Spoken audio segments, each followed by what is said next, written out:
ನಮ್ಮ ಕೆಜಾಪ್ ತಾಲೂಕಿನಲ್ಲಿ ಸರ್ಕಾರಿ ಆಸ್ಪತ್ರೆ ಅಂತಂದರೆ ಶವಗಾರ ಆಸ್ಪತ್ರೆ ಆಗಿ ಪರಿವರ್ತನೆ ಆಗ್ತಾ ಇದೆ. ಇವತ್ತು ಶವದಾಗಿ ಪೇಷಂಟಾಗಿ ಹೋಗಿರೋಂಥವ್ರು ಅನೇಕರು ಶವವಾಗಿ ಬರ್ತಾ ಇದ್ದಾರೆ. ಇಲ್ಲಿರ್ತಕ್ಕಂಥ ಶಾಸಕರುಗಳಿಗೆ, ಜನಪ್ರತಿನಿಧಿಗಳಿಗೆ ಒಂದು ಪ್ರಾಣದ ಬೆಲೆ ಗೊತ್ತಿಲ್ಲ ಮತ್ತು ಆ ಪ್ರಾಣಕ್ಕೆ ಒಂದು ನೋವಾಯಿತು ಅಥವಾ ಒಂದು ಸಾವಾಯಿತು ಅಂತಂದರೆ ಆ ಪ್ರಾಣವನ್ನು ನಂಬಿಕೊಂಡು ಆ ಮನೆ ಯಾವ ಗತಿಗೆ ಬರುತ್ತೆ ಅನ್ನೋದು ಇವತ್ತು ಯಾರಿಗೂ ಅರಿವಿಲ್ಲ. ಇವತ್ತು ವಾಲಂಟ್ರಿಯಾಗಿ ಇವತ್ತು ನಮ್ಮ ಕೆಜಾಪಿನ ಸರ್ಕಾರಿ ಆಸ್ಪತ್ರೆಗಳಿಗೆ ಒಂದು ಹೋರಾಟವನ್ನು ಹಮ್ಮಿಕೋಬೇಕು. ಬಡ ಜನರು ಈ ಕೆಜಾಪ್ ತಾಲೂಕಿನಲ್ಲಿ ಭಾಳಷ್ಟು ಜನ ಗ್ರಾಮೀಣ ಭಾಗ ಇರ್ಬೋದು ಅಥವಾ ನಗರ ಭಾಗದಲ್ಲಿರ್ಬೋದು ಈ ಸರ್ಕಾರಿ ಆಸ್ಪತ್ರೆಯನ್ನೇ ನಂಬಿಕೊಂಡು ಭಾಳಷ್ಟು ಜನ ಇವತ್ತು ಒಂದು ನಂಬಿಕೆಯಲ್ಲಿದ್ದರು. ಆದರೆ ಪ್ರತಿದಿನ ಏನಿಲ್ಲ ಒಂದು ಅವ್ಯವಸ್ಥೆ ಆಗ್ತಾಯಿದೆ. ಉದಾಹರಣೆಗೆ ಕಾರ್ಡಿಯಾಲಜಿಸ್ಟ್ ಇಲ್ಲ, ICU ಇಲ್ಲ. ನೆನ್ನೆ ಯಾರೋ ಒಬ್ಬ ಡಾಕ್ಟರ್ ಇದೆ ಅಂತ ಹೇಳ್ತಾ ಇದ್ರು, ಸರ್ ನೀವು ಪ್ರತಿಭಟನೆ ಮಾಡ್ತಿದ್ದೀರಾ, ದಯವಿಟ್ಟು ನಮ್ಮ ಬಗ್ಗೆ ಸ್ವಲ್ಪ ಮಾತಾಡಿ. ಈ ನಮಗೆ OT ಸ್ಟಾರ್ಟ್ ಆಗಿ 10 ವರ್ಷ ಆಗೈತೆ. 10 ವರ್ಷದಲ್ಲಿ ಕೊಟ್ಟಿರ್ತಕ್ಕಂಥ ಎಕ್ವಿಪ್ಮೆಂಟ್ಸ್ ಎಲ್ಲ ಇವತ್ತು ನಾವು ಆಪ್ರೇಷನ್ ಮಾಡಬೇಕು. ಆ ಎಕ್ವಿಪ್ಮೆಂಟ್ಸು ಸಪೋರ್ಟ್ ಮಾಡ್ತಾ ಇಲ್ಲ. ಇವತ್ತು ಟೆಕ್ನಾಲಜಿ ಜಾಸ್ತಿ ಮುಂದುವರೆದೈತೆ. ಡಿಫ್ರೆಂಟ್ ಆದಂಥ ಒಂದು ಇನ್ಸ್ಟ್ರೂಮೆಂಟ್ಸ್ ಬಂದೈತೆ ಆಪ್ರೇಷನ್ಗೆ. ಇವತ್ತು ನಮಗೆ 10 ವರ್ಷದಿಂದ ಯಾವ ಎಕ್ವಿಪ್ಮೆಂಟ್ಸ್ ಐತೆ ಅದೇ ಎಕ್ವಿಪ್ಮೆಂಟ್ಸ್ ಎಲ್ಲ ಮಾಡ್ತಾ ಇದ್ದೀರಿ ಅಂತ ಹೇಳ್ತಾ ಇದ್ದಾರೆ. ಆದ್ದರಿಂದ ದಯಮಾಡಿ ಇವತ್ತಿನ ದಿವಸ ನಾವೇನು ಈ ಒಂದು ಕಾರ್ಯಕ್ರಮಕ್ಕೆ ಕರೆ ಕೊಟ್ಟು ಪ್ರತಿಭಟನೆಗೆ ಎಲ್ಲರೂ ಬಂದು ಭಾಳಷ್ಟು ಜನ ಒಳ್ಳೆ ದೊಡ್ಡ ಸಂಖ್ಯೆಯಲ್ಲಿ ಬರ್ತಿದ್ದಾರೆ. ಮತ್ತು ನಮ್ಮ ಕೆಜಾಪಿನ ನಗರ ಭಾಗದಿಂದ ಗ್ರಾಮೀಣ ಭಾಗದಲ್ಲಿ ಸರಿಸುಮಾರು ಅಂದರೆ 3,000 ರಿಂದ 4,000 ಜನ ಸೇರುವಂಥ ಒಂದು ಕಾರ್ಯಕ್ಕೆ ಇವತ್ತು ನಾವು ಕೈ ಜೋಡಿಸ್ತೀವಿ.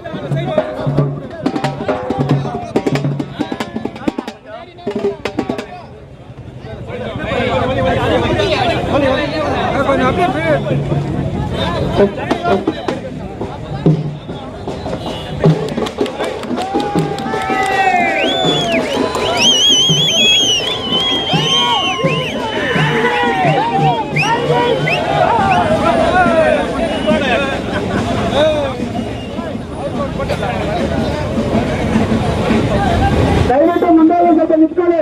ದಯಮಾಡಿ ಮುಂದೆ ಹೋಗೋರೆಲ್ಲ ಸ್ವಲ್ಪ ನಿಂತ್ಕೋಬೇಕು. ಮುಂದೆ ಹೋಗೋರು ಸ್ವಲ್ಪ ಅಯ್ಯಯ್ಯೋ ಕಾಣುಮೆ, ಅಯ್ಯಯ್ಯೋ ಕಾಣುಮೆ, ಅಯ್ಯಯ್ಯೋ ಕಾಣುಮೆ, ಅಯ್ಯಯ್ಯೋ ಕಾಣುಮೆ,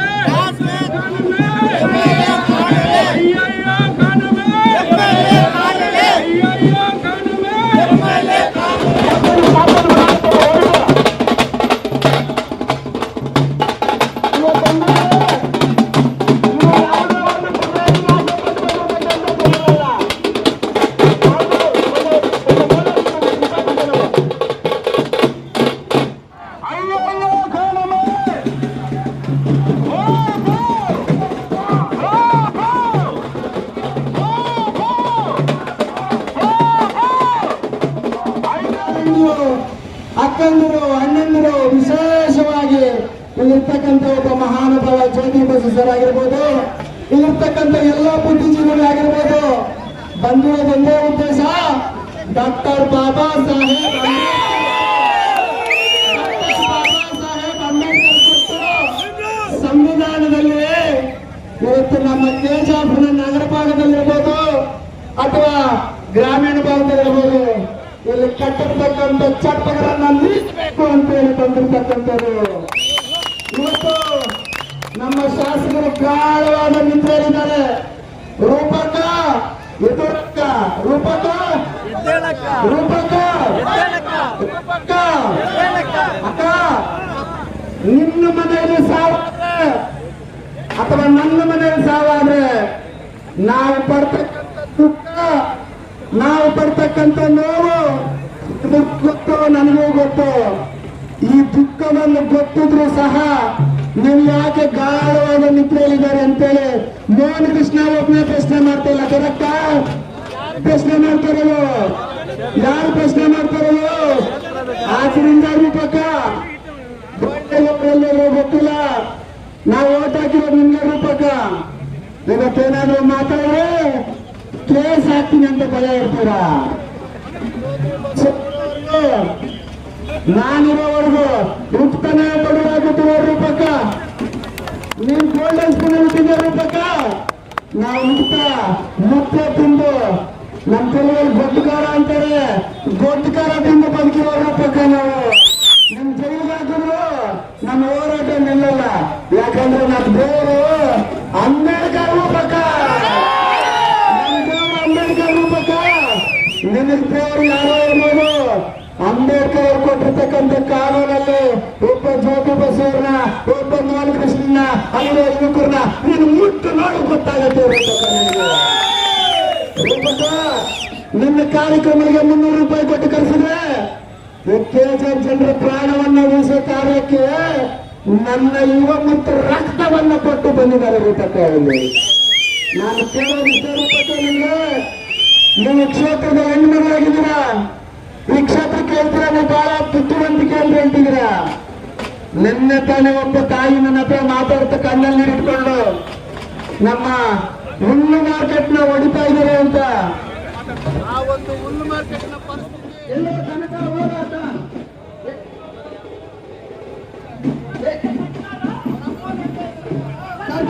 ಸರ್ಕಾರ ಬೇಕೇ ಬೇಕು, ಬೇಕೇ ಬೇಕು, ಬೇಕೇ ಬೇಕು.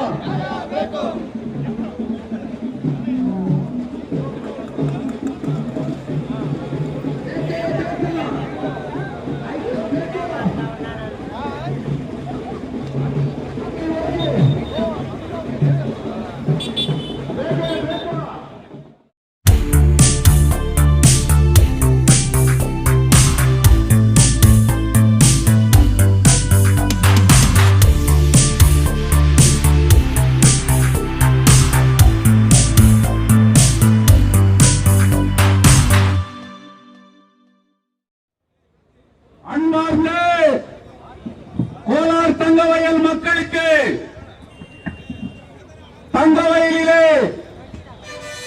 மிக பல ஆண்டுகளுக்கு பிறகு புரட்சிகரமான எழுச்சியான ஒரு போராட்டத்தை இன்று தங்கவயல் கொண்டிருக்கிறது. அந்த போராட்டம் ஆர்கே பவுண்டேஷனுடைய சேர்மனாக இருக்கக்கூடிய மரியாதைக்குரிய சகோதரர் மோகன் கிருஷ்ணா அவர்கள் இன்றைக்கு ஆயிரக்கணக்கான இளைஞர்களை ஒன்று திரட்டி மிகப்பெரிய ஒரு போராட்டத்தை இங்கே நடத்தி கொண்டிருக்கிறார். பிணத்தை தூக்கி கொண்டு ஆவேசமான கோஷங்களை இட்டு இன்றைக்கு அந்த ஊர்வலம் கோலார் தங்கவயலுடைய முக்கிய வீதிகளை உலுக்கியதை கண்ணார கண்டு கொண்டிருக்கின்றோம். இந்த ஜெனரல் ஹாஸ்பிட்டலை பத்தி இங்க பேசணும் அப்படின்னு சொன்னா இந்த போராட்டத்தை யார் நடத்துறாங்கன்றது முக்கியம் இல்லை, இந்த போராட்டத்தை எதற்காக நடத்துறாங்கன்றத பார்க்கணும். இன்னைக்கு சேவ் கேஜிஎஃப் யுனைடெட் ஃப்ரண்ட் இந்த போராட்டத்தை ஆதரித்து அவர்களோடு நாங்கள் கலந்து கொண்டிருக்கின்றோம். சேவ் கேஜிஎஃப் யுனைடெட் ஃப்ரண்ட் இதிலே அங்கமாக இருக்கக்கூடிய மோகன் கிருஷ்ணா நாங்கள் கூட 9ஆம் தேதி இந்த ஹாஸ்பிட்டல் டிஎஸ்எஃப் பார்த்து ஒரு ஆய்வு நடத்தினோம். எல்லா மீடியாவிலும் நீங்க பார்த்திருப்பீங்க. ஆனா கேஜிஎஃப்ல நேத்து ஒரு ஆய்வு நடத்தினாங்க. நம்ம ஊர்னுடைய மகாராணி என்னை யாரும் அசைக்க முடியாது, நான் தான் தங்கவயலுடைய ஹிட்லர்னு சொல்லிட்டு தனக்கு மார்க் கட்டிக்கிறேன் அம்மா ரூபகளா. நேத்து இதே ஹாஸ்பிட்டல் ஒரு ஆய்வு நடத்துறாங்க. ஆஸ்கர் அவார்டு கொடுக்கணும் அம்மாவுக்கு. சிறந்த நடிப்பை, அப்படிப்பட்ட ஒரு நடிப்பை யாரும் பார்த்திருக்க முடியாது. எலெக்ஷனுக்கு முன்னாடி தாய் குழந்தைகளை பூ தூக்கி வந்து வெத்தனமாக்க எடுத்துன்னு வந்து மஞ்சளை எடுத்துன்னு வந்து தாலி கயிறு எடுத்துன்னு வந்து கொடுத்த இந்த ரூபகளா இன்னைக்கு தாலி அறுக்கிற ஆயிரக்கணக்கான குடும்பங்கள் இன்றைக்கு பிணமாக இருக்கிறது. இதுதான் அவருடைய சாதனை. இன்னைக்கு எச்சரிக்கிறானோ கேஜிஎஃப்ல மண்ணுக்காக போராடுகின்ற ஒரு இயக்கம் இந்த மண்ணை காப்பதற்காக போராட்டத்தை நடத்துகின்ற ஒரு இயக்கம், இந்த மண்ணில் இருப்பதை பாதுகாப்பதற்காக நடத்துகின்ற ஒரு இயக்கம் save KGF united front. Save KGF united front பார்த்து நீ வார்னிங் கொடுக்கிற. ஜோதிபாசி யாரு நீங்க தெரிஞ்சுக்கணும். எங்க தாத்தா இந்த கணித உயிர் விட்டு தியாகம் பண்ணவன். எங்க அப்பா ராமசாமி இந்த ஊர்ல எத்தனையோ கொலைகள், எத்தனையோ அரசியல் போராட்டங்கள்ல ரத்தத்தை சிந்தினியருடைய மகன் நான். என்னுடைய அரசியல் பயணம் 13 வயசுல எங்க அப்பா கூட ஆப்டோசர் போட்டு போராட்டத்தை நடத்தினவன் நான். இந்த ஊர்ல பார்த்த தலைவர்களை எல்லாரையும் பார்த்தவன் நான். உங்க அப்பா KH முனியப்பாவை நீ கேட்கணும். அவருடைய சாதனை என்ன? அவர் இந்த கோலார் தங்க வயல் மக்களுக்கு செய்த சாதனை என்ன? கோலார் தங்க வயல்ல சுரங்கம் மூடி இன்னைக்கு 28, 25 வயது ஆண்டு காலமாக இந்த தொழிலாளர்கள் கண்ணீர் சிந்துகிறார்களே. இதற்கு பிதாமகன் உன் தந்தை KH முனியப்பா. இவன் கூட இருக்கிற காங்கிரஸ்காரங்க உனக்கு ஜாலரா தட்டலாம். அதுக்காக ஊர்ல இருக்கிறவெல்லாம் உனக்கு ஜாலரா தட்ட முடியாது. எம்ஜி மார்க்கெட்ல வியாபாரிகளுடைய ಕೇಬಲ್ ಮೈಕ್ ಯೂಸ್ ಮಾಡಿ ಸರ್, ಅದ್ರಲ್ಲಿ ಬರಲ್ಲ, ರೇಡಿಯೇಷನ್ ಹೊಡಿತದೆ. ரெஜிஸ்டர் ஏத்தி வச்சுக்கின்னு இந்த அம்மா இந்த நேம் போர்டு பாரு, யாரு ஃபர்ஸ்ட் டாக்டர், யாரு நெக்ஸ்ட் டாக்டர், யாரு DH1 பச்சிருக்குது. ஜான் டெய்லர் காலத்துல இருந்து இன்னைக்கு வரைக்கும் உலகத்திலேயே முதல் கரண்ட் பார்த்த ஊரு KJP.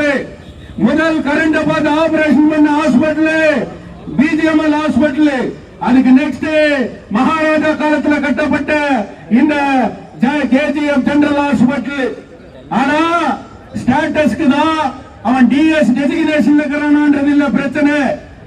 இதே எலெக்ஷனுக்கு முன்னாடி பிஜேபி கவர்மெண்ட் இருக்கும்போது 8 கோடியில நான் சாதனை பண்ணிட்டேன், 8 கோடியில கட்டடத்தை கட்டிட்டு எலெக்ஷன்ல சாதனை நாயகி அப்படின்னு பாட்ட போட்டு மிகப்பெரிய இந்த ஹாஸ்பிட்டல் ஊருக்கெல்லாம் பேனர் போட்டு வச்ச தாய் யாருமா? நீதானே. IC யூனிட் வந்துச்சு, இன்னைக்கு கேர்டியாக் யூனிட் வந்துச்சு, ஜெயதேவா ஹாஸ்பிட்டல் வந்துச்சு. இந்த ஊர்ல நான் எல்லாத்தையும் பாதுகாக்கிறேன்னு சொல்லி மிஸ்கைடு பண்ணி ரூமர் பண்ணி இந்த ஊர்ல ஃபால்ஸ் இன்ஃபர்மேஷன் ப்ரொபகண்டா பண்ண தாய் இந்த ஊருடைய MLA ரூபகலா சசிதர். மக்களை ஏமாத்தி மக்களை திசை திருப்பி மக்கள் கிட்ட ஓட்டு பாக்குற ஓட் சோரி பத்தி நீ இன்னைக்கு பேசுற. நீ தான் ஓட் சோரி. KGFல இன்னைக்கு ஓட் சோரி யாருன்னு சொன்னா அது ரூபகலா சசிதர். யாருக்கு யாரு இப்படி மக்களை ஏமாத்தின நீங்க எந்த மேல நடவடிக்கை எடுப்பியா? சேவ் KGF யுனைடெட் பிரண்ட் இனி உன்னை தூங்க விடாது. சேவ் KGF யுனைடெட் பிரண்ட் தங்க வயலில் இருக்கக்கூடிய எல்லா பிரச்சனைகளையும் தட்டி எழுப்போம். இன்னைக்கு மோகன் கிருஷ்ணா இன்னைக்கு ராத்திரி நீ தூங்குறதில்லை. ஏன்னா மோகன் கிருஷ்ணா இப்படிப்பட்ட ஆயிரக்கணக்கான இளைஞர்களை கொண்டு வந்து இன்னைக்கு வயிற்றுல புளிய கரிஸ்டார். இன்னைக்கு இந்த தொகுதியினுடைய எல்லா பகுதியிலும் மூளைக்கும் இன்னைக்கு மோகன் கிருஷ்ணனுடைய போராட்டத்தை இன்னைக்கு பேசுவாங்க. தங்க வயலுடைய இளைஞர்கள் யார் நடத்துறாங்கன்றது முக்கியம் இல்லை, எதுக்காக போராட்டத்தை நடத்துறாங்கன்னு சொல்லிட்டு இன்னைக்கு பார்க்கணும். இதே பிக்சர் ரோட்ல நான் பிலிம் போட்டு காமிக்கிறேன். நீ அதே மார்க்கெட்ல MG மார்க்கெட்ல நீ என்ன பேசுற? MG மார்க்கெட்ல மை கட்சி எத்தனை வியாபாரி ஊனா? MG மார்க்கெட்ல கிருஷ்ணமூர்த்தி அட்வொகேட் உங்களுடைய கெஞ்சிலியா? இதே வள்ளல் முன்சாமி போராடு தூக்கின்னு சொல்லிட்டு ரவுடிசம் பண்ணலையா? யாரை ஏமாத்துற வியாபாரிகளே வந்தாங்களா? இந்த அம்மா கிட்ட லெட்டர் எழுதி கொடுத்தாங்களா? அந்த லெட்டரை பார்த்து இந்த அம்மா போய் இடிக்குதான். ஸ்டாண்டிங் கமிட்டி சேர்மனுக்கு இன்னும் அதிகாரம் இருக்குது. ஸ்டாண்டிங் கமிட்டியினுடைய ரூல்ஸ் அண்ட் ரெகுலேஷன் என்ன சொல்லுது? இன்னைக்கு இந்த ஊர்ல ஜெராக்ஸ் கவுன்சிலர்களை பாத்துக்கிறோம். ஜெராக்ஸ் MLA என்ன பாத்துக்கிறீங்களா? யாராவது ஒரு புதிய இன்ஸ்பெக்டர் வந்தா ஜெராக்ஸ் பத்தி பேசுறார், டீச்சர் வந்தா ஜெராக்ஸ் பத்தி பேசுறாங்க, இன்னைக்கு RTO வந்தா ஜெராக்ஸ் பத்தி பேசுறாங்க. யாருமே நான் போய் MLA பாட்ட எம்எல்ஏ லெட்டர் வாங்கணும்னு யாரும் சொல்றது இல்ல. இது உன்னுடைய யோகித்தை, இது அட்மினிஸ்ட்ரேஷன் ஆஃப் இந்த காங்கிரஸ்ல. நான் ஆல் இந்தியா உடைய அப்போசிஷன் லீடர் ராகுல் காந்திக்கு லெட்டர் எழுதுகிறேன். உங்களுடைய கட்சியினுடைய அகில இந்திய தலைவர் மல்லிகார்ஜுன கர்கேக்கு இன்னைக்கு லெட்டர் எழுதுகிறேன். இன்னைக்கு ராகுல் காந்தி பீகார் எலெக்ஷனை பத்தி சொல்றார். ஹிட்லர் கெஞ்சிட்டா அதுக்காக நாம் சந்தோஷப்பட முடியுமான்னு சொல்லிட்டு ஹிட்லருடைய பாசிஸ்ட் பாலிசியை கேஜிஎஃப்ல நீ பண்ணிருக்கிறியே, இது எங்கேயாவது நடக்குமா? இன்னைக்கு ಯಾರು ಫಾಲ್ಸ್ ಇನ್ಫಾರ್ಮೇಶನ್ ಕೊಡ್ತದೆ ಇಲ್ಲಿ ಎಲ್ಲರ ಮುಂದೆ ಹೇಳ್ತೀನಿ. ಆಮೇಲೆ ಯಾರ್ಯಾರು ಇಲ್ಲಿ ವ್ಯಾಪಾರಿ ವಿರುದ್ಧರು ಇಷ್ಟು 56 ಅಂಗಡಿಯಲ್ಲಿ ಅಂಡರ್ಸ್ಟ್ಯಾಂಡ್ ಕೊಡ್ತೀವಿ ನಗರಸಭೆಯಿಂದ. ಕಮಿಷನರ್ ಸೈನ್ ಮಾಡಿ ಮತ್ತೆ ಇವರಿಗೆ ಸ್ಟ್ರಕ್ಚರ್ಸ್ ಆದಾಗ ಫಸ್ಟ್ ಪ್ರಿಯಾರಿಟಿಯಲ್ಲಿ 56 ಅಂಗಡಿಗಳು ಯಾವ್ದು ಮಾಡಿದೀವಿ ಅವ್ರಿಗೆ ಫಸ್ಟ್ ಪ್ರಿಯಾರಿಟಿ ಅಲ್ಲ, ಅವ್ರಿಗೆ ಕೊಟ್ಟು ಬೇರೆ ಅಂಗಡಿಗಳು ಜಾಸ್ತಿ ಕಟ್ಟಿರೋದು ಮಾತ್ರ ಇವ್ರು ಆಕ್ಷನ್ ಮಾಡೋದು. ಇದನ್ನು ಮಾಡಿಬಿಡಲ್ಲ. ಫಸ್ಟ್ ಪ್ರಿಯಾರಿಟಿ ಇವರು ಡೆವಲಪ್ ಮಾಡೋದಕ್ಕೆ ಯಾರು ಅವಕಾಶ ಮಾಡಿಕೊಟ್ಟಿದ್ದಾರೆ ಅವ್ರಿಗೆ ಫಸ್ಟ್ ಪ್ರಿಯಾರಿಟಿ. ಮಾಡ್ತೀವಿ இடிக்கப்பட்டிருக்கிறது. எந்த அதிகாரத்துல அந்த கடைகளை இச்சೆ அப்படின்னு கேட்டா ನಾವು ಬೇರೆ ರೀತಿಯಲ್ಲಿ ನಾವು ನೋಡಿಕೊಳ್ಳುತ್ತೇವೆ. ஒன்னே கானூன் ரீதியில பார்க்கணும், இன்னொன்னு பொதுக்கூட்டத்தை போட்டு நீ என்கிட்ட சொல்லணும், இல்ல புறப்ப காமிச்சு இதுன்னு சொல்லிட்டு காமிக்கணும். ನೀವು ಬೇರೆ ರೀತಿಯಲ್ಲಿ சொன்னா ரத்தத்திலே போராட்டத்தை பார்த்தவன் நான், கொலை கொள்ளைகளை பார்த்தவன் நான். உன்னை பார்த்து நான் ஓடிடுறேன்னா போலீஸை கேட்டு பார், இன்டெலிஜென்ஸ் ரிப்போர்ட்டை கேட்டு பார். ஜோதி வாசி யாரு, என் மேல எந்த கிரிமினல் கேஸும் கிடையாது. ஒரு பிஜிஎம்எல் ஸ்கூலுக்கு இது 50 ஸ்டூடெண்ட்கிறான். இன்னைக்கு உலகத்திலே எல்லா துறையிலும் சேர்ந்துக்கிறான் அவன். அந்த ஸ்கூலை ஸ்டாண்டர்ட் பண்ணோம். எக்ஸ் ஸ்டூடெண்ட்ஸ் எல்லாம் ஒன்னா சேர்ந்து டெல்லி வரைக்கும் போறான். என்னைக்காவது ஒரு நாள் இந்த ஊர்ல கல்வி தளர்ந்துட்டு அப்படின்னு சொல்லிட்டு அந்த ஸ்கூல போய் பார்த்திருப்பியா? 25 வருஷமா மைன்ஸ் வீடு இல்லாம செத்துக்கிறானே, அவனுக்காக டெல்லிக்கு போய் பேசியிருப்பியா? அவன் காசு வராதுக்குது அதுக்காக கோர்ட்டுக்கு போய் ஏதாவது பண்ணி இருப்பியா? இந்த ஹாஸ்பிட்டல்ல டாக்டர் சொல்றாரு 54 நர்ஸ் இருக்கணும், ஆனா 3 நர்ஸ் தான் இருக்குது. 26 நர்ஸ் இருக்கணும், ஆனா 3 நர்ஸ் தான் இருக்குது. 54 டி குரூப் எம்ப்ளாயிஸ் இருக்கணும், ஆனா 3 பேர் தான் இருக்கிறான். இங்க கேர்டியாக் யூனிட் இல்ல, எம்ஆர்ஐ இல்ல, பெரிய இன்னைக்கு ஸ்கேனிங் மெஷின் இன்னைக்கு இல்ல. இதெல்லாம் எடுத்துட்டு வந்து போட்டு 7 மணிக்கு நீ வந்து சேர் போடக்கா, அங்க உக்காரு, அங்க பாரு அவுட் பேஷண்ட் எத்தனை பேர் வரும், எத்தனை பேருக்கு ரெஃபரிங் பண்றான் அப்படின்றத நீ பார்க்கணும். அதனால இந்த போராட்டத்தை இந்த அளவுக்கு இவங்க நிறுத்திக்கிறாங்க.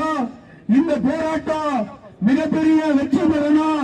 இந்த போராட்டத்தை ಹಾಸ್ಪಿಟಲ್ ಡಿಸ್ಟ್ರಿಕ್ಟ್ ಸ್ಟೇಟಸ್ ಮಾತನ್ನು ಎಲ್ಲಿಂದನೋ ಬಂದಿರೋರಿಗೆ ಸಿಕ್ಕುಗಟ್ಟ ತುಂಬಿಕೊಂಡು ಬಂದಿರೋರಿಗೆ ಈ ತರ ಸಾವಾದ ನೋವಾಗಲ್ಲ. ಯಾಕೆ ನಾನು ಸುಮಾರು ಜನ ಮುಖಂಡರು ಕೇಳ್ತಾ ಇದ್ರು, ಅಯ್ಯ ಸುಮಾರು ಜನ ಹೇಳ್ತಾ ಇದ್ರು ಇವತ್ತಿನ ಪರಿಸ್ಥಿತಿ ಎಲ್ಲ ಇದೆ. ಇವತ್ತು ಎಲ್ಲರೂ ಕೇಳ್ತಾ ಇದ್ರು ಒಂದೇ ಪ್ರಶ್ನೆ, ಅಣ್ಣ ಈ ಕೆಜಿಎಫ್ ತಾಲೂಕಲ್ಲಿರ್ತಕ್ಕಂಥ ಸರ್ಕಾರಿ ಆಸ್ಪತ್ರೆಗಳು ಒಂದು ಬಹಳ ದೊಡ್ಡ ಹಾಸ್ಪಿಟ್ಲು ಏನಿಲ್ಲಿ ಡಿಸ್ಟ್ರಿಕ್ಟ್ ಸ್ಟೇಟಸ್ ಅನ್ನು ಕೊಟ್ಟಿದ್ರು, ಜಿಲ್ಲಾ ಸ್ಥಾನಮಾನ ಕೊಟ್ಟಿದ್ರು. ಇಡೀ ಕರ್ನಾಟಕದಲ್ಲಿ ಯಾವ್ದಾದ್ರು ಈ ತರ ಹಾಸ್ಪಿಟಲ್ ಐತೆ ಅಂತಂದ್ರೆ ಕೇವಲ ನಮ್ಮ ಕೆಜಿಎಫ್ ಆಸ್ಪತ್ರೆ. ನಾನು ಶಾಸಕರಿಗೆ ಒಂದು ಕಿವಿ ಮಾತನ್ನು ಹೇಳಲಿಕ್ಕೆ ಇಷ್ಟಪಡ್ತಾ ಇದ್ದೀನಿ. ಈ ಒಂದು ಜಿಲ್ಲಾ ಸ್ಥಾನಮಾನ ಯಾಕೆ ಬಂತು ಅನ್ನೋದು ತಾವು ಇತಿಹಾಸ ತಿಳ್ಕೋಬೇಕು. ಯಾಕಂದ್ರೆ ತಾವು PhD ಮಾಡಿದಿಲ್ಲ. ನಮ್ಮಂತ ರೈತ ಮಕ್ಕಳು PhD ಮಾಡಕ್ ಆಗಲ್ಲ, ಯಾಕಂದ್ರೆ ನಮ್ಗೆ ಬಡತನ. ನಿಮ್ಮ ಅಪ್ಪ ಅಂದ್ರೆ ಗೌರವಾನ್ವಿತ ಸಚಿವರು ಇವತ್ತೇನು APL ಕಾರ್ಡ್ನ ಕತ್ರಿಗೆ ಹಾಕ್ತಾ ಇದಾರಲ್ಲ, BPL ಕಾರ್ಡ್ಗಳನ್ನ, ಆತರ ಸಚಿವರುಗಳು ನಿಮ್ಗೆ ಗೋಲ್ಡನ್ ಸ್ಪೂನ್ ಕೊಟ್ಟಿದ್ದಾರೆ, ಮತ್ತೆ ನಿಮ್ಮನ್ನ ಒಳ್ಳೊಳ್ಳೆ ಕಾನ್ವೆಂಟ್ ಅಲ್ಲಿ ಓದಿಸಿದ್ದಾರೆ. ನಾನು ಹೇಳ್ತಾ ಇಲ್ಲ ಇದನ್ನ, ನೀವೇ ಹೇಳ್ತಾ ಇದ್ದೀರಾ. ನಾನು ಬಹಳ ಬುದ್ಧಿವಂತೆಯ ಮಹಿಳೆ, ನನ್ನ ಅಪ್ಪ ನನಗೆ ಒಳ್ಳೆ ಸಂಸ್ಕಾರ ಕೊಟ್ಟಿದ್ದಾರೆ, ನನ್ನ ಅಪ್ಪ ನನಗೆ ಮಾನ್ಯತೆ ಕೊಟ್ಟಿದ್ದಾರೆ, ನನ್ನ ಅಪ್ಪ ನನಗೆ ಧರ್ಮ ಕಳಿಸ್ಕೊಟ್ಟಿದ್ದಾರೆ ಅಂತ ನೀವೇ ಹೇಳ್ತಾ ಇದ್ದೀರಾ. ಮತ್ತೆ ಮಾತಿಗೆ ಮುಂಚೆ ಹೇಳ್ತಿದ್ರೆ ನನ್ನ ಹೆಣ್ಣು ಮಗಳು ನನ್ನ ಬೆಳೆಯೋದನ್ನು ನೋಡಿದ್ರೆ ಅವ್ರಿಗೆ ಇಷ್ಟ ಆಗ್ತಾ ಇಲ್ಲ. ನಾನು ಮಾನ್ಯ ಶಾಸಕರಲ್ಲಿ ಒಂದು ವಿಷಯನ ಕೇಳಲಿಕ್ಕೆ ಇಷ್ಟಪಡ್ತಾ ಇದ್ದೀನಿ. ಮೊದಲನೇ ಒಂದು ವಿಷಯ ತಿಳಿಸ್ತೇನೆ. ಇರೋರೆಲ್ಲ ಜೋರಾಗಿ ಹೇಳಿ ಯಾರಾದ್ರೂ ದುಡ್ಡು ಬಂದಿದ್ದೀರಾ ಇಲ್ಲಿ? ಯಾರಾದ್ರೂ ದುಡ್ಡು ಬಂದಿದ್ದೀರಾ ಅಥವಾ ಬಿರಿಯಾನಿಗೆ ಬಂದಿದ್ದೀರಾ? ಏನಕ್ಕೆ ಬಂದಿರೋದು ನಾವು? ಏನಕ್ಕೆ ಬಂದಿರೋದು? ರೂಪಕ, ನೀವೊಂದು ಡ್ಯಾಮ್ ಓಪನ್ ಮಾಡ್ಬೇಕಂದ್ರೆ ದುಡ್ಡು ಕೊಟ್ಟು ಜನ ಕರ್ಸ್ಕೊಳ್ತೀರಾ. ನೀವೊಂದು ಎಲೆಕ್ಷನ್ಗೆ ಒಂದು ಕ್ಯಾನ್ವಾಸ್ ಮಾಡ್ಬೇಕಂದ್ರೆ ದುಡ್ಡು ಕೊಟ್ಟು ಜನ ಕರ್ಸ್ಕೊಳ್ತೀರಾ. ನೀವೊಂದು ಸಭೆ ಮಾಡ್ಬೇಕಂದ್ರೆ ದುಡ್ಡು ಕೊಟ್ಟು ಜನ ಕರ್ಸ್ಕೊಳ್ತೀರಾ. ಇಲ್ಲ ಅಂತ ಹೇಳ್ಬಿಡ್ರಿ, ಇದು ಶವ ಅಂತ ಅನ್ಕೊಂಡಿರಿ, ಶವದ ಮೇಲೆ ನಾನ್ ಸತ್ಯ ಮಾಡ್ತೀನಿ, ನೀನ್ ದುಡ್ಡು ಕೊಡಿದ್ರೆ ಯಾವ್ದನ್ನು ನೀವು ಮಾಡಲ್ಲ. ಆದ್ರೆ ಈ ಮಣ್ಣಲ್ಲಿ ಹುಟ್ಟಿರ್ತಕ್ಕಂಥ ಮೋಹನ್ ಕೃಷ್ಣ ಇರ್ಬೋದು, ಜ್ಯೋತಿ ಬಾಸ್ ಇರ್ಬೋದು, ನಮಗಿಂತ ಹಿರಿಯರು ಈ KGF ಅನ್ನ ಕಟ್ಟದಂತ ಮಾನ್ಯ ಭಕ್ತವತ್ಸಲನ್ ಸಾರ್ ಇರ್ಬೋದು, ಅಥವಾ ನಮ್ಮ ಇಲ್ಲಿ ಹುಟ್ಟಿರ್ತಕ್ಕಂಥ ಮಣ್ಣಿನ ಮಗ ಆದಂತ ರಾಜೇಂದ್ರ ಇರ್ಬೋದು, ಅಥವಾ ಇನ್ನೂ ಅನೇಕ ಮಹಾನ್ ಭಾವರು ಈ KGF ಮಣ್ಣಿಗೋಸ್ಕರ ಪ್ರಾಣವನ್ನ ಬಿಟ್ಟಿದ್ದಾರೆ, ಆಸ್ತಿಗಳನ್ನ ಕಳ್ಕೊಂಡಿದ್ದಾರೆ, ಕೇಸುಗಳನ್ನ ಹಾಕ್ಸ್ಕೊಂಡಿದ್ದಾರೆ. ಯಾಕೆ? KGF ಅಲ್ಲಿರೋ ಜನರು ನೆಮ್ಮದಿಯಾಗಿ ಬಾಳ್ಬೇಕು ಅಂತ. ಇವತ್ತು ನಮ್ದೊಂದು ಮನವಿ ನಿಮಗೆ ಆಗ್ಬೇಕು. ಹಾಸ್ಪಿಟಲ್ ಅಲ್ಲಿ ಒಂದು ಹಾಸ್ಪಿಟಲ್ ಬೇಡ, ಫಸ್ಟ್ ಬಸ್ ಸ್ಟ್ಯಾಂಡ್ ಹೋದ್ರೆ ನಾವು ಜನರು ಕರೆದ್ರೆ, ಬಸ್ ಸ್ಟ್ಯಾಂಡ್ ಹೋಗಿ ನಮ್ಮ ಜನರು ಕರೆದು ನಮಗೆ ಕ್ಲೀನೆಸ್ ಇಲ್ಲ ಅಂತಂದ್ರೆ ಅಲ್ಲೋಗಿ ನೋಡಿದ್ರೆ ಕ್ಲೀನ್ನೆಸ್ ಇರ್ಲಿಲ್ಲ, ಕುಡಿಯೋ ನೀರಲ್ಲಿ ಉಳುಮೆ ಬಿದ್ದಿದ್ರು, ಪಾನ್ಪರ ಕುಗ್ತಿದ್ರು. ಎಲ್ಲದಕ್ಕಿಂತ ಮಿಗಿಲಾಗಿ ಸುಮಾರು ವರ್ಷಗಳಿಂದ ಅನೈತಿಕವಾಗಿ ಇಲ್ಲಿಗಲ್ ಆಗಿ ಬಾರ್ಗಳು ನಡೆಸ್ತಾ ಇದ್ರು. ನಾನು ಹೋಗಿ, ನೀವೇನ್ ಹೇಳ್ತೀರಾ ಎಜುಕೇಟೆಡ್ ನೀವು ಅಂತ, ಒಬ್ಬ ಅನ್ಎಜುಕೇಟೆಡ್ ಅಂತ ನಾನು ತಿಳ್ಕೊಳ್ತೀನಿ. ನನ್ಗಿರೋ ಕಾಮನ್ ಸೆನ್ಸ್ ನಿಮ್ಗಿಲ್ವಾ? ನನಗಿರ್ತಕ್ಕಂಥ ನಾಲೆಜ್ ನಿಮ್ PhD ಮಾಡೋ ನಿಮ್ಗಿಲ್ವಾ? ಮಾತು ಮುಂಚೆ ಹೇಳ್ತೀರಾ ನಾನು ವಿದ್ಯಾವಂತ ಹೆಂಗ್ಸು ಅಂತ. ನಾವು ಗೌರವ ಕೊಡ್ತೀವಿ, KGF ಎಲ್ಲರೂ ಗೌರವ ಕೊಡ್ತಾರೆ. ನಾವು ಹೋಗಿ ಅಲ್ಲಿ ಬಂದ ನಂತರ ಮತ್ತೋಗಿ ಕ್ಲೀನ್ ಮಾಡಿ ಬಾರ್ಗಳು ಖಾಲಿ ಮಾಡಿಸ್ತೀವಿ. ಅದೇ ಒಂದು ಖುಷಿ ಏನಂದ್ರೆ, ಕನಿಷ್ಠ ಪಕ್ಷ ನಿಮ್ಮನ್ನು ಯಾರು ಹೇಳೋರಿಲ್ಲ ಕೇಳೋರಿಲ್ಲ ಅನ್ಕೊಂಡಿದ್ರಿ. ನಾವು ಎಲೆಕ್ಷನ್ ಅಲ್ಲಿ MLA ಆಗ್ಬೇಕು ಬಂದಿಲ್ಲ ರೂಪಕ್ಕ, ನಿಮ್ ತರ ಬಂಡವಾಳ ಹಾಕಿ ಬಂಡವಾಳ ತೆಗಿಯೋರಲ್ಲ ನಾವು. ನಾವೇನಿದ್ರು ಜನರ ಸೇವೆ ಮಾಡಿ ಜನರ ಮನ್ಸನ್ ಗೆಲ್ತೀರಿ. ನಮ್ಮ ಹತ್ರ ನಿಮ್ಮ ಅಪ್ಪ ನಿಮ್ ತಾತವ್ರು ಮಾಡಿರೋ ದುಡ್ಡು ನಮ್ಮ ಹತ್ರ ಇಲ್ಲ. ನಮ್ಮ ಹತ್ರ ಇರೋದು ಒಂದೇ ಧೈರ್ಯ, ಶಕ್ತಿ, ಎಲ್ಲದಕ್ಕಿಂತ ಮಿಗಿಲಾಗಿ ಇಲ್ಲಿ ಸೇರ್ತಕ್ಕಂಥ ಪ್ರೀತಿ ಮಾತ್ರ ನಮ್ಮ ಮೇಲೆ ಆಯ್ತು. ಇವತ್ತು ನಾನು ನಿಮಗೆ ಇವತ್ತು ನೇರವಾಗಿ, ನೀವು ನನ್ನ ಅಕ್ಕನಾಗಿ ನಾನು ನಿಮ್ಗೊಂದು ಚಾಲೆಂಜ್ ಮಾಡ್ತಾ ಇದ್ದೀನಿ ರೂಪಕ್ಕ. ನಾನು ಹಾಸ್ಪಿಟಲ್ ಟ್ರೀಟ್ಮೆಂಟ್ ತಗೊಳಕ್ ಬರ್ತೀನಿ, ನೀವೇ ಬಂದು ಯಾರು ಅಂದ್ರೆ ನಿಮ್ಮ ರಿಲೇಷನ್ ಯಾರನ್ನೂ ಆಗಿಲ್ಲ, ನೀವೇ ಬನ್ನಿ ಅಡ್ಮಿಟ್ ಆಗಿ. ಯಾಕೆ ಮಾತು ಹೇಳ್ತೀನಿ ಅಂದ್ರೆ, ನನ್ನ ಕಣ್ಣು ಮುಂದೆ ಒಡ್ರಳ್ಳಿಯಲ್ಲಿ 3 ಜನ ಪ್ರಾಣ ಕಳ್ಕೊಂಡು ಪೋಸ್ಟ್ ಮಾರ್ಟಮ್ ಮಾಡಕ್ ಬಂದ್ರೆ ಇಲ್ಲಿ ರಾತ್ರಿ 7:30 8 ಗಂಟೆ ನೀವು ಫೋನ್ ಮಾಡಿ ಪೋಸ್ಟ್ ಮಾರ್ಟಮ್ ಮಾಡಬಾರ್ದು, ನಿಲ್ಲಿಸಿ ನಾನು ಬರೋವರೆಗೂ ಅಂತ ನಿಲ್ಸಿದ್ರಿ. ನಿಮಗೆ ರಾಜಕೀಯದ ಹೆಸರು ಬೇಕೇ ಹೊರತು ಆ ರಾಜಕೀಯದ ನಿಮಗೋಸ್ಕರ ಓಟ್ ಹಾಕಿರೋದಂತ ಪ್ರಾಣವ ನಿಮ್ಗೆ ಬೇಕಾಗಿಲ್ವಾ? ಅವತ್ತು ಲೈಟ್ ಇರ್ಲಿಲ್ಲ, ಏನೋ ನಮ್ಮ ಪೊಲೀಸ್ ಮಹಾನ್ ಅವ್ರ ಮನಸ್ಸು ಮಾಡಿ, ಡಿಪಾರ್ಟ್ಮೆಂಟ್ ಅವ್ರ ಮನಸ್ಸು ಮಾಡಿ ಅವತ್ತು ಪೋಸ್ಟ್ ಮಾರ್ಟಮ್ ಮಾಡಿ ಕಳಿಸ್ಕೊಟ್ರು. ಅವತ್ತಲ್ಲಿ ನಿಂತ್ಕೊಂಡಿರ್ಬೇಕಾದ್ರೆ ಸುಮಾರು ಜನ, ನಾವು ನಿಂತ್ಕೊಂಡಿರ್ಬೇಕಾದ್ರೆ ಸುಮಾರು ಜನ ಬಂದು ಹೇಳ್ತಾ ಇದ್ರು, ಸರ್ ನೀವೊಂದ್ಸಲ ಆಸ್ಪತ್ರೆಗೆ ಭೇಟಿ ಕೊಡ್ಬೇಕು, ಇಲ್ಲಿ ರೋಗಿ ಅಂತ ಹೋದವರು ಶವವಾಗಿ ಬರ್ತಾ ಇದ್ದಾರೆ ಅಂತ ಹೇಳ್ತಾ ಇದ್ರು. ಅದಕ್ಕೆ ನಾನು ನಿಮಗೆ ಚಾಲೆಂಜ್ ಮಾಡುವಂತದ್ದು, ನೀವೊಂದು 7 ಕೋಟಿ ಕೊಟ್ಟು ದೇವಸ್ಥಾನ 7 ಕೋಟಿನ ಕೊಟ್ಟು ನಮ್ಮ ಪೆರುಮಾಳ ದೇವಸ್ಥಾನ ಕಟ್ತಾ ಇದ್ರ, ನಾನು ಅಲ್ಲಿಗೆ ಬರ್ತೀನಿ. ನಿಮ್ಗೆ ದೈವ ನಂಬಿಕೆ ಜಾಸ್ತಿ, ಹೆಣ್ಮಕ್ಳಿಗೆ ಅರ್ಶನ ಕುಂಕುಮ ಅವಾಗ ಹಚ್ತಾ ಇರ್ತೀಯ, ಕಿವಿಯಲ್ಲಿ ಹೂವು ಅವಾಗ ಹಚ್ತಾ ಇರ್ತೀರಾ, ನಾನು ಅಲ್ಲಿ ಬರ್ತೀನಿ. ಈ KGF ಆಸ್ಪತ್ರೆಯಲ್ಲಿ ನಮ್ಮ ಮಾಧ್ಯಮ ಮಿತ್ರರಲ್ಲಿ ಮನವಿ ಮಾಡ್ತಾ ಇದ್ದೀನಿ, ಇದ್ರ ಮಾತ್ರ ನಮಗೆ ತಿಳಿಸಿ. ಈ KGF ಆಸ್ಪತ್ರೆಯಲ್ಲಿ ಲಂಚ ಯಾರು ತಗೊಳ್ಳಲ್ಲ ಅಂತ ಬಲ್ಲೊಂದು ಪ್ರಮಾಣ ಮಾಡಿ. ಈ KGF ಆಸ್ಪತ್ರೆಯಲ್ಲಿ ಯಾರೇ ತುರ್ತು ಚಿಕಿತ್ಸೆ ಬಂದ್ರೆ ಯಾರು ಇಲ್ಲಿವರೆಗೂ ಸತ್ತಿಲ್ಲ ಅಂತ ಅಲ್ಲಿ ಬಂದು ಪ್ರಮಾಣ ಮಾಡಿ.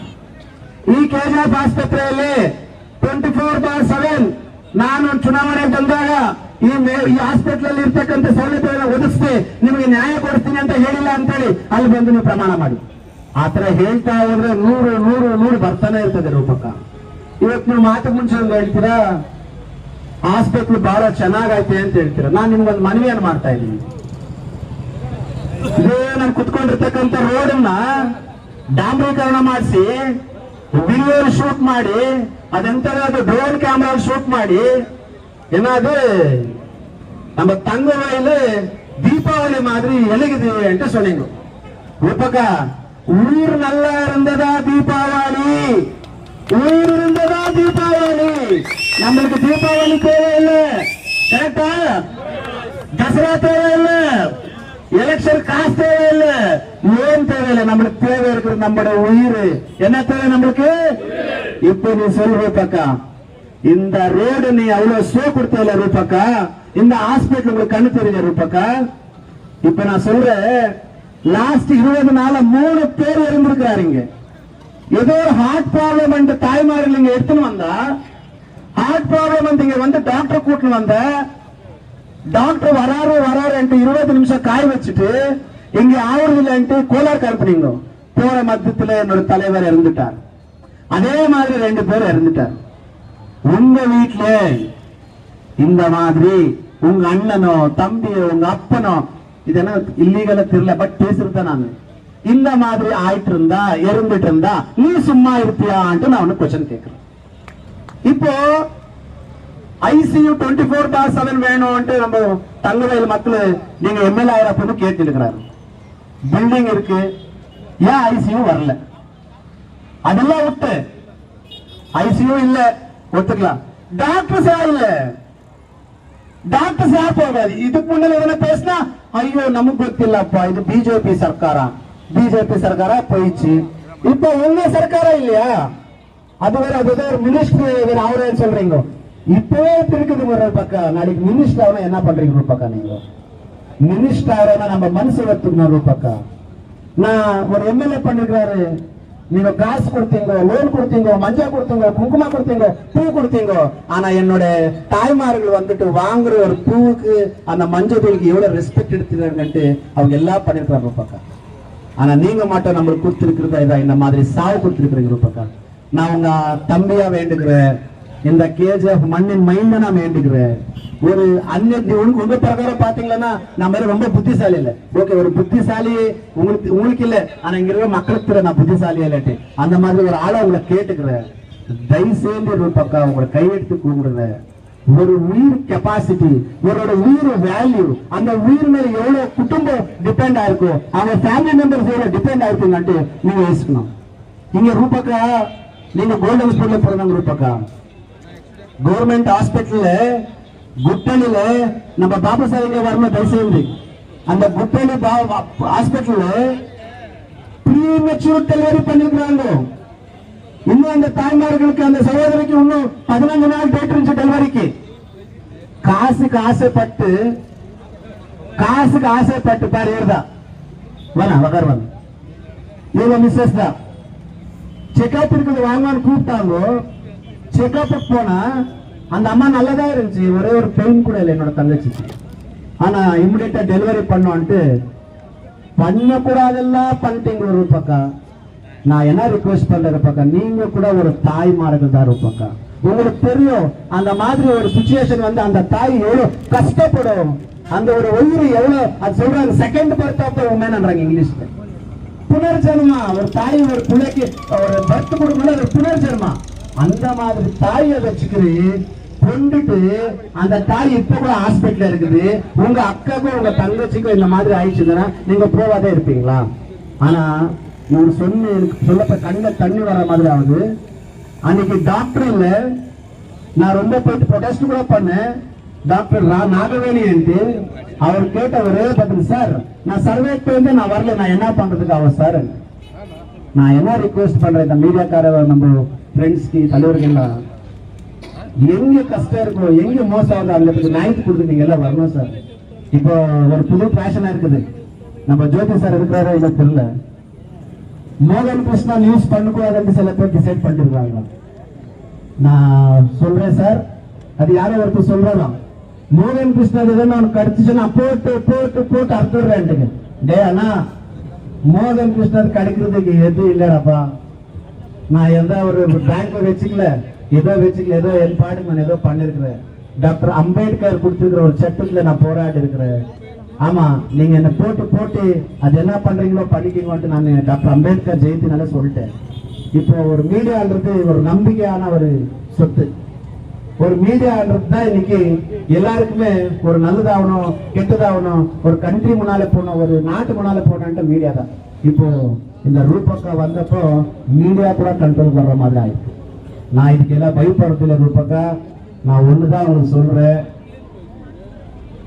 நம்ம ஜோதி பஸ் சாருக்கு மெரிட் இருக்கிறீங்களோ பார்த்துக்கிறேன்றீங்களா? நான் இப்போ உங்களுக்கு சொல்றேன், பிறந்தப்பவே ஏழைக்காரன் தான் பொறுத்திருக்கிறேன். வளர்க்குறப்போ எல்லா கஷ்டமும் பார்த்துருக்குறேன். ஆனா ஒண்ணு பார்க்கல, சத்தியமா சொன்ன ஜெயிலுக்கு போட்டு பார்க்கல. அது கூட ஆகட்டும், உங்களாலே ஆகட்டும், நான் போறதுக்கு ரெடியா இருக்கிறேன். நீ ஆனா நீங்க அவர் நம்ம ஜோதி சார் சொன்னார், யாரும் ஜெராக்ஸ் கொண்டு இருப்பாரு. நீங்க எதனா ஒரு பேச்சு, நீங்க எதனா ஒரு வார்த்தை இந்த மோகன் கிருஷ்ணா பத்தி உண்மை சத்தியமா சொல்றேன், இந்த சபை சத்தியமா சொல்றேன்.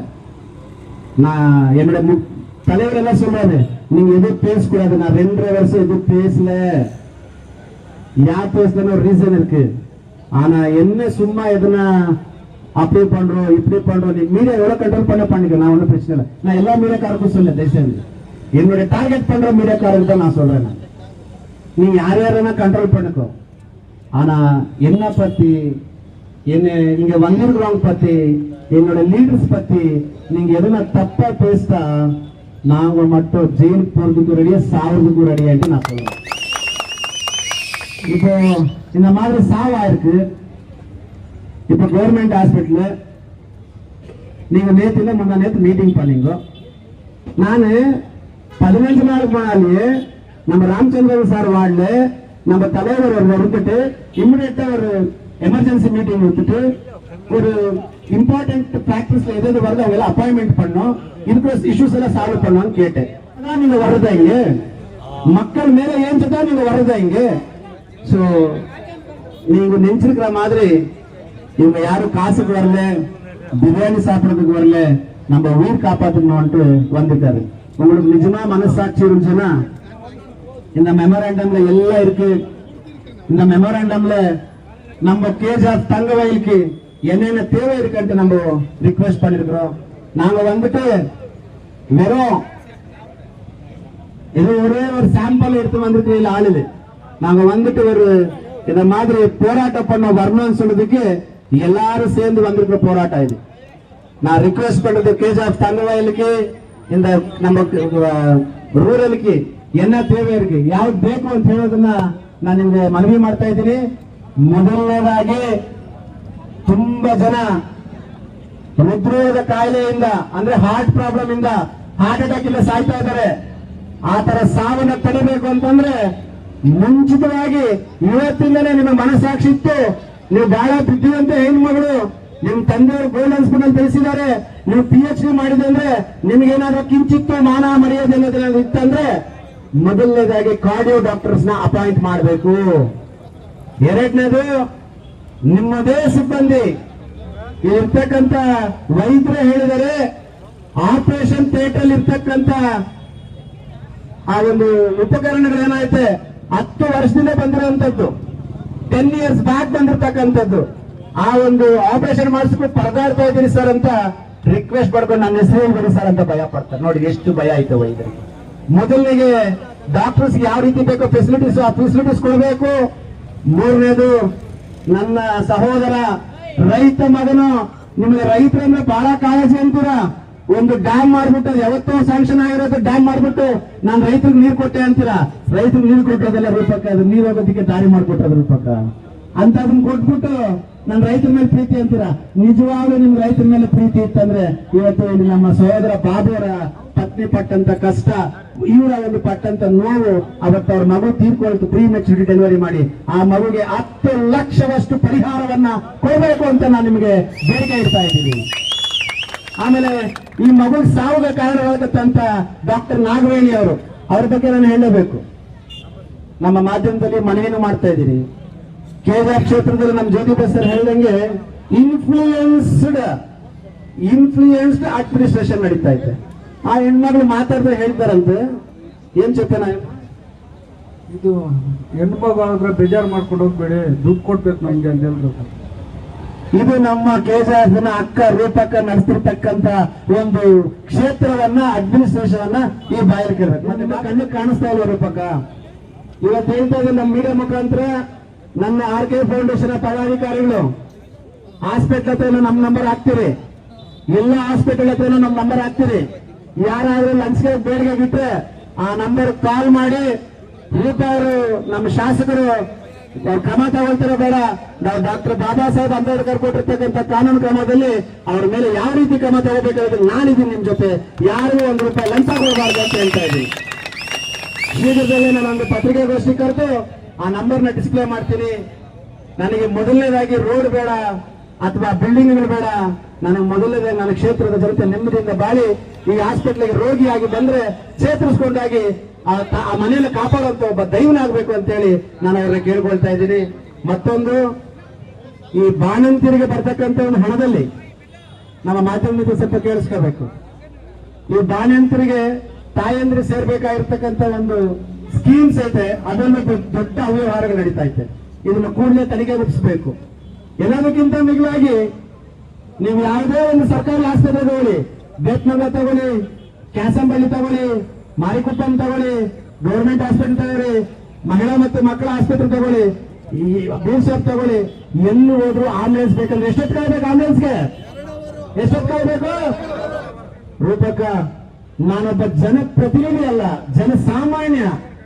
ನನಗಿಷ್ಟೆಲ್ಲ ಜನ ಹೇಳ್ತಾ ಇರ್ಬೇಕಾದ್ರೆ ನಿಮ್ ಪಕ್ಕದಲ್ಲಿ ಹಿಂಬಾಳಕರು ಇರ್ತಾರಲ್ಲ, ಜೈಕಾರ ಹೊಡಿತಾರೆ, ಅವ್ರು ಹೇಳಲ್ವಾ ನಿಮ್ಗಿದೆಲ್ಲ? ಕೂಡಲೇ ಆಂಬುಲೆನ್ಸ್ ನ ಒದಗಿಸಬೇಕು, ಇದು ನಿಮ್ಮ ಪ್ರಥಮ ಕರ್ತವ್ಯ ಅಂತ ನಾನು ನಿಮಗೆ ಮನವಿ ಮಾಡ್ತಾ ಇದ್ದೀನಿ. ನೋಡಿ ರೂಪಕ್ಕ ಅವರೇ, ಹೊಟ್ಟೆ ಉಡಿತದೆ ಕಣ್ರಿ, ನೀವೇನು ಹೊಟ್ಟೆಗೆ ಅನ್ನ ತಿಂತೀರಾ, ಏನ್ ತಿಂತೀರಾ ನೀವು? ಒಬ್ಬ ರೋಗಿ ಆಂಬುಲೆನ್ಸ್ ಕೇಳಿದ್ರೆ ಆಂಬುಲೆನ್ಸ್ ಬರ್ತದಂತೆ, ಅದು ಡೀಸೆಲ್ಗೆ ₹1,800 ಕೊಡ್ಬೇಕಂತೆ. ಇದು ಯಾರಪ್ಪನ ಆಸ್ತಿರಿ? ಇದು ಕೋಲಾರಿಗೆ ₹800 ಸರ್, ಕೋಲಾರಿಗೆ ₹800, ಬೆಂಗಳೂರು ₹1,800. ನೋಡಿ ರೂಪಕ್ಕ, ನಾನು ಹೇಳ್ತಾ ಇಲ್ಲ, ಅದು ಹಾಸ್ಪಿಟಲ್ ಸ್ಮಶಾನ ಅಂತ ಇದೆ ರೂಪಕ್ಕ. ದಯಮಾಡಿ ರೂಪಕ್ಕ, ಎಲ್ಲ ಹಾಸ್ಪಿಟಲ್ಗಳಲ್ಲೂ ಆಂಬುಲೆನ್ಸ್ ಫೆಸಿಲಿಟಿ ಬೇಕು, ಎಲ್ಲ ಹಾಸ್ಪಿಟಲ್. ಮತ್ತೆ ಇನ್ನೊಂದು ನನ್ನ ಮಾಧ್ಯಮದವ್ರಿಗೆ ಒಂದು ಮನವಿ ಮಾಡ್ತಾ ಇದ್ದೀನಿ. ಮೆಡಿಸಿನ್ಸ್ ಪ್ರತಿ ತಿಂಗಳು ಲಕ್ಷಾಂತರ ರೂಪಾಯಿ ಮೆಡಿಸಿನ್ ಸರ್ಕಾರದ ಕಡೆಯಿಂದ ಬರ್ತಾ ಇದೆ. ಬಟ್ ರೋಗಿಗಳು ಕೊಡ್ತಾ ಇರೋದು ಮಾತ್ರ ತುಂಬಾ ಕಮ್ಮಿ ಕೊಡ್ತಾ ಇದ್ದಾರೆ. ಆ ಮಿಕ್ಕಿರೋ ಸರ್ಕಾರಿಯ ಬರ್ತಕ್ಕಂಥ ದಸ್ತಾವೇಜಿನ ಒಂದು ಸ್ಟಾಕ್ ಎಲ್ಲಿ ಹೋಗುತ್ತೆ, ಯಾರಿಗೂ ಹೋಗುತ್ತೆ ಗೊತ್ತಿಲ್ಲ. ಮೊನ್ನೆ ನಂದೇ ತಮ್ಮ ಹಾಸ್ಪಿಟಲ್ ಹೋಗಿದ್ದಾನೆ, ಗಾಯ ಆಗೈತೆ, ಫಸ್ಟ್ ಏಡ್ ಮಾಡಕ್ ಹೋದ್ರೆ ಸ್ಟಿಂಚರ್ ಇಲ್ಲ, ಬ್ಯಾಂಡೇಜ್ ಇಲ್ಲ ಅಂತಾರಂತೆ. ನೋಡಿ ಎಂತ ದೌರ್ಭಾಗ್ಯ ಕಣ್ರಿ. ಇಂಥ MLA ಬೇಕಾ? ದುಡ್ಡು ತಗೊಂಡು ಓಟ್ ಹಾಕ್ಬೇಕಾ? ನೋಡಿ ರೂಪಕ್ಕ, ಒಂದು ಮಾತು ಹೇಳಿರ್ತೀನಿ ರೂಪಕ್ಕ, ಭಗವಂತ ದೊಡ್ಡವನು. ನಮ್ಮ ರವಿರೆಡ್ಡಿ ಅವ್ರು ಹೇಳ್ತಾ ಇರ್ತಾರೆ ಪಾಪ, ಸರ್ ದೇವ್ರು ತದ್ದವ್ರು ಸರ್ ಅಂತ ಸೂಸ್ತಾವನ್ ಸರ್ ಅಂತ. ಪಾಪ ನಮ್ಮ ರವಿರೆಡ್ಡಿ ಅವ್ರನ್ನು ಕರ್ಕೊಂಡ್ಬಿಟ್ರಿ, ಎಲ್ಲ ಕರ್ಕೊಂಡ್ರು ನಮ್ಗೆ ಗೊತ್ತಿಲ್ಲ. ಪಾಪ ಆಯಪ್ಪನ ಹೇಳ್ತಾ ಇರ್ತಾನೆ, ದೇವ್ರು ತದ್ದವ್ರು ಸರ್, ದೇವ್ರು ತದ್ದವ್ರು ಸರ್ ಅಂತ. ದೇವ್ರು ದೊಡ್ಡವ್ರ ರೂಪಕ್ಕ. ನೀವು ಇದೇ ತರ ಪ್ರಾಣಿಗಳನ್ನ ಹೋಗುವಂತ ಕೆಲಸ ಕೊಡ್ತಾ ಇದ್ರೆ ನೋಡಿ, ಎಲ್ಲರ ಮನೆಯಲ್ಲಿ ಸಾವಾಗೈತೆ. ನಾನು ಸತ್ಯವಂತ ಅಥವಾ ನೀವು ಸತ್ಯ ಮೋಸಗಾರ ಅಂತ ಹೇಳ್ತಾ ಇಲ್ಲ, ಬಟ್ ಒಂದು ಲಿಮಿಟ್ ಇರ್ತದೆ. ಬಟ್ ಈ ತರ ಹೋಗ್ತಾ ಇದ್ರೆ ಆ ಪಾಪದ ಪುರ ತುಂಬ್ತಾ ಇರ್ತದೆ ರೂಪಕ್ಕ. ಇವತ್ತು ನೋಡಿ, ಈ ಹಾಸ್ಪಿಟಲ್ ಬರ್ಬೇಕಂದ್ರೆ ಭಯ ಪಡ್ತಾ ಇದ್ದಾರೆ. ICU ಇಲ್ಲ. ನೀವು 8 ವರ್ಷ ಆಯ್ತು MLA ಆಗಿ, ಇವತ್ತರೆಗೂ ಯಾಕೆ ICU ತಂದಿಲ್ಲ? ICU ಇದ್ರೆ ಸತ್ತಂಗೆ. ಮತ್ತೆ ಯಾವುದೇ ಡಾಕ್ಟರ್ ಇದ್ರು ಒಬ್ಬ ಪೇಷಂಟ್ ಹೋದ್ರೆ 3 ರಿಂದ 4 ವರ್ಷ ಕಾಯ್ಬೇಕು. ನೀವೇನಾದ್ರೂ KGF ಜನತೆಯಲ್ಲಿ ಹುಣದಲ್ಲಿದ್ದೀರಿ ಅಂತಂದ್ರೆ, ನೀವೇನಾದ್ರೂ KGF ಜನತೆಯ ಒಂದು ಆಶೀರ್ವಾದ ಪಡೆದಿದ್ದೀರಾ, ಅವ್ರು ಒಳ್ಳೇದು ಮಾಡ್ಬೇಕು ಅಂತಂದ್ರೆ, ನಿಮ್ ತಂದೆಯವರು ನಿಮಗೆ ಒಳ್ಳೆಯ ಗುಣವನ್ನ ಕಲಿಸಿದ್ರೆ, ನೀವು ನಿಜವಾಗ್ಲೂ ದೈವ ಭಕ್ತರಾಗಿದ್ರೆ, ನೀವು ನಿಜವಾಗ್ಲೂ KGF ವೋಟರ್ಸ್ ಮೇಲೆ ನಿಮಗೆ ನಂಬಿಕೆ ಇತ್ತು ಅಂತಂದ್ರೆ, ನೀವು ನಿಜವಾಗ್ಲೂ ಆ ತಾಯಿ ತನಗೆ ಬೆಲೆ ಕೊಡಂಗಿತ್ತು ಅಂತಂದ್ರೆ, ದಯಮಾಡಿ ಈ ಸಿವಿಲ್ ಹಾಸ್ಪಿಟಲ್ ನಡೀತಕ್ಕಂಥ ಒಂದು ಅಕ್ರಮಗಳನ್ನ, ಸಿವಿಲ್ ಹಾಸ್ಪಿಟಲ್ ಇರಬೇಕಾಗಿರ್ತಕ್ಕಂಥ ಫೆಸಿಲಿಟೀಸ್ ಅನ್ನ ಬೇತ್ಮಂಗ್ಲ, ಗುಟ್ಟಳ್ಳಿ, ಅದೇ ರೀತಿ ಕ್ಯಾಸಂಬಳ್ಳಿಯಲ್ಲಿ ಎಲ್ಲ ಒಂದ್ಸಲ ಚೆಕ್ ಮಾಡಿ, ನಿಮ್ ಮನಸ್ಸಿಗೆ ಸಮಾಧಾನ ಆಯ್ತು ಅಂದ್ರೆ ನಾವೇನು ಕೇಳಲ್ಲ. ನಿಮ್ ಚೆಕ್ ಮಾಡೋ ದಿವಸ ನಮ್ಮನ್ನ ಕರಿಬೇಡಿ, ಮಾಧ್ಯಮದವ್ರನ್ನ ಕರ್ಕೊಂಡು. ಯಾಕಂದ್ರೆ ನಮ್ಮನ್ನ ಕರೆಯೋದಕ್ಕೆ ನಿಮ್ಗೆ ಬಹಳ ಮುಜುಗರ, ಯಾಕಂದ್ರೆ ನಮ್ಮ ಹತ್ರ ಅಧಿಕಾರ ಇಲ್ಲ. ಮಾಧ್ಯಮದವ್ರು ಕರ್ಕೊಂಡು ಹೋಗಿ ನೀವೆಲ್ಲ ಸರಿ ಆಯ್ತಂದ್ರೆ ಹೇಳಿ ಅಂತ ನಾನು ನಿಮ್ಮಲ್ಲಿ ಮನವಿ ಮಾಡ್ಕೊಳ್ತಾ ಇದ್ದೀನಿ. அந்த புள்ளு மார்க்கெட் தான் நம்ம சோர்ஸ் சாப்பிட்டுருக்கிறேன். இன்னைக்கு அது அடிச்ச கேட்கிற ஆளு யாரும் இல்லீங்களா? இன்னைக்கு நான் சாப்பாடு எப்படி சாப்பிடுறது என்று ரொம்ப என்ன சொல்றது, அது அவ்வளவு அழுகுன்னு பேசுது. பக்கம் நாங்க எதனா பேசினா டார்கெட் பண்றீங்க. எதனா பேசுங்க டிபார்ட்மெண்ட் கையில இருக்குது டிபார்ட்மெண்ட் யூஸ் பண்றீங்க. நான் என்ன ரிக்வெஸ்ட் பண்றேன் உங்களுக்கு, அந்த பில்லு மார்க்கெட் எடுத்தா உங்களுக்கு என்ன பெனிஃபிட், அந்த பில்லு மார்க்கெட் எடுக்கிறதுக்கு நீங்க என்ன ஸ்கீம் போட்டிருக்கீங்க? சரி, நீங்க பில்லு மார்க்கெட் அடிக்கிறவங்க எல்லாரும் கூப்பிட்டு பேசிருக்கிறீங்களா? எதுவும் பேசாத, ஏதோ ஒரு கமிஷன் வருமோ இன்னொன்னு வருமோ நல்லதாகுமோ கெட்டதாமோ ஒன்னும் தெரியாது. நீங்க டைரக்டா பில்லு மார்க்கெட் அடிச்சுட்டா அங்க இருக்கிற குடும்பத்துக்கு யார் காப்பாத்துறது? நான் இந்த மீடியா மூலமா சொல்றேன், ಇದು ಸ್ಟಾರ್ಟಿಂಗ್ ದ ಮೊದಲ ಇಶ್ಯೂ, ಮೊದಲ ಬೇಡಿಕೆ ಜನರ ಪ್ರಾಣವನ್ನು ಕಾಪಾಡಲಿಕ್ಕೆ ತಗೋಬೇಕು ಅಂತೇಳಿ ನಿಮ್ಮ ಮೋಹನ್ ಕೃಷ್ಣ ಆರ್.ಕೆ. ಫೌಂಡೇಶನ್ ಮತ್ತು ನಮ್ಮ ಜ್ಯೋತಿ ಬಸವರ ಒಂದು ಮಾರ್ಗದರ್ಶನದಲ್ಲಿ ಇಲ್ಲಿರ್ತಕ್ಕಂಥ ನಮ್ಮ ಕೆಜೆಎಫ್ನ ಎಲ್ಲ ಮುಖಂಡರು, ತಾಯಂದರು, ಅಣ್ಣಂದರು ಮತ್ತು ನನ್ನ ತಮ್ಮಂದರು, ವಿಶೇಷವಾಗಿ ನನ್ನ ಯುವ ಮುಖಂಡರು ಒಂದು ಶಕ್ತಿಯಿಂದ ಇವತ್ತಿನವರೆಗೂ ಬಂದಿದ್ದೀರಿ. ಎರಡನೇದು ರೂಪಾಕರ್ ಬಹಳ ಗಮನದಲ್ಲಿ ಕೇಳ್ಕೋಬೇಕು. ಎರಡನೇದು ಮಾರ್ಕೆಟ್ ಇಶ್ಯೂನೇ ತಗೊಳ್ತೀರಿ. ನಮ್ಮ ಮಾರ್ಕೆಟ್ ವಿಷಯದಲ್ಲಿ ಏನಾದ್ರು ನೀವು ನಿಮ್ ಪವರ್ ಆಯ್ತು ಅಂತ ನಿಮ್ಗೆ ಇಷ್ಟ ಬಂದಂಗೆ ಆಡಿ ಅಲ್ಲಿರ್ತಕ್ಕಂಥವ್ರಿಗೆ ಅನ್ಯಾಯ ಆಯ್ತು ಅಂತಂದ್ರೆ ಖಂಡಿತವಾಗ್ಲೂ ನಾವು ಬಿಡಲ್ಲ, ಅದಕ್ಕೆ ಉಗ್ರವಾದ ಹೋರಾಟವನ್ನ ಮಾಡ್ತೀರಿ ಅಂತ ಹೇಳ್ತೀವಿ. ಮತ್ತೆ ಮಾರ್ಕೆಟ್ ಅಸೋಸಿಯೇಷನ್ ಒಂದು ಭರವಸೆಯನ್ನು ಕೊಡ್ತಾ ಇದ್ದೀವಿ, ನಿಮ್ ಜೊತೆ ನಾವಿದ್ದೀರಿ, ನಿಮ್ಗೆ ಅನ್ಯಾಯ ಆದಾಗ ನಮ್ಮನ್ನು ಕರೆದ್ರೆ ಸದಾ ನಿಮ್ ಜೊತೆ ಇರ್ತೀರಿ. ಇವತ್ತು ಮತ್ತೆ ಕೂಲಂಕಷವಾಗಿ ಇದನ್ನ ಮೆಮೊರಾಂಡಮ್ ನ ಓದ್ಬಿಡ್ತೀನಿ ಮೀಡಿಯಾ ಮಾಧ್ಯಮದ ಮಿತ್ರರಿಗೆ. Government hospital